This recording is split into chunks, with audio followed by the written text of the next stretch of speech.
पनवेलचा निकाल काय सांगतोय? पनवेलचा निकाल हे सांगतोय की भाजप जर सोडलं तर इतर सगळ्याच राजकीय पक्षांना मोठा धक्का बसलाय। त्यातल्या त्यात जर बोलायचं झालं तर शेतकरी कामगार पक्ष हा खातं देखील उघडू शकलेला नाहीये। दुसरीकडे जी शिवसेना विजयाचा मोठा दावा करत होती त्यांना एकही जागा मिळालेली नाहीये। त्यामुळे शिवसेनेची फार मोठी नाचक्की झाली आहे। बघूयात पनवेलच्या या निवडणुकीमध्ये कोणत्या पक्षाने मतांची कशा पद्धतीने बेगमी केली। शेतकरी कामगार पक्ष म्हणजेच शेकाप एक काळ होता। शेकापचे दिबा पाटील, गणपतराव देशमुख, एन.डी. पाटील यांच्यासारख्या शेतकरी कष्टकरी नेत्यांनी राज्य हलवून सोडलं होतं। राज्याचं विरोधी पक्ष नेतेपदही शेकापनं सक्षमपणे भूषवलं।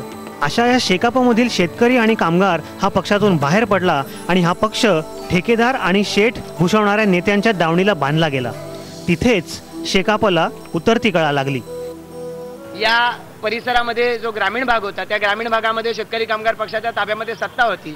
या सत्तेचा लोकांच्या फायद्यासाठी उपयोग करायला हवा होता, पण तो त्यांनी केला नाही। या उलट त्या सत्तेच्या माध्यमातून मिळणारा पैसा हडप केला। याचा त्यांना निश्चितपणाने तोटा झाला। लोकांचा निर्णय आम्हाला कबूल आहे आणि कार्यकर्त्यांमध्ये उत्साह नाही होता, त्यामुळे आम्हाला थोडा प्रभाव झालेला आहे। आता परिवर्तन आलं आहे, आम्ही पण विकास केला आहे। लोकांचा आता जो निर्णय आहे ते आम्हाला स्वीकार करायचा आहे।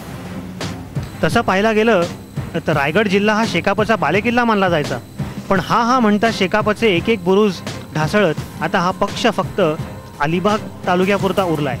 एक काळ होता की ज्यावेळी शेकापचे विरोधी पक्ष नेता विधिमंडळामध्ये होतं, राज्य सरकारमध्ये विरोधी पक्ष म्हणून शेकाप होतं। त्या शेकापची नंतर वाताहत होता हा राज्यभरातला शेतकरी कामगार पक्ष हा रायगड जिल्ह्यापुरता मर्यादित झाला आणि अखेरीस तो रायगड जिल्ह्यामधून देखील कमी होत तो आता पनवेल आणि अलिबाग या दोन तालुक्यापुरता रायगड हा शेतकरी कामगार पक्ष फक्त उरला गेला। त्याचमुळे शेतकरी कामगार पक्षाची ही सगळ्यात महत्त्वाची होती की त्यांनाही त्यांच्या प्रतिष्ठेची निवडणूक होती, कारण जर ही सत्ता त्यांच्या ताब्यात मिळाली असती तर शेतकरी कामगार पक्षाला एक नवी संजीवनी मिळाली असती। दुसरीकडे शिवसेनेची काही वेगळी परिस्थिती नाही। आज भाजप सोबतची झालेली युती तोडल्याने शिवसेनाच महापालिकेतून बाहेर फेकली गेली आहे। त्यांना अंगावर गुलाल घालून घ्यायची सवयच विसरून जायची असं त्यांच्या नेतृत्वाने ठरवलेलं आहे। त्याच्यामुळे त्यांनी झालेली युती तोडली। सह्या झालेली युती, एक केंद्रीय मंत्री एका कागदावर सही करतो युतीच्या, त्यांचा जिल्हाध्यक्ष आमदार सही करतात, पण त्यांना झुकारून सुद्धा काही जण स्वतःच्या वैयक्तिक स्वार्थाकरता शेतकरी कामगार पक्षाचे तळवे चाटतात।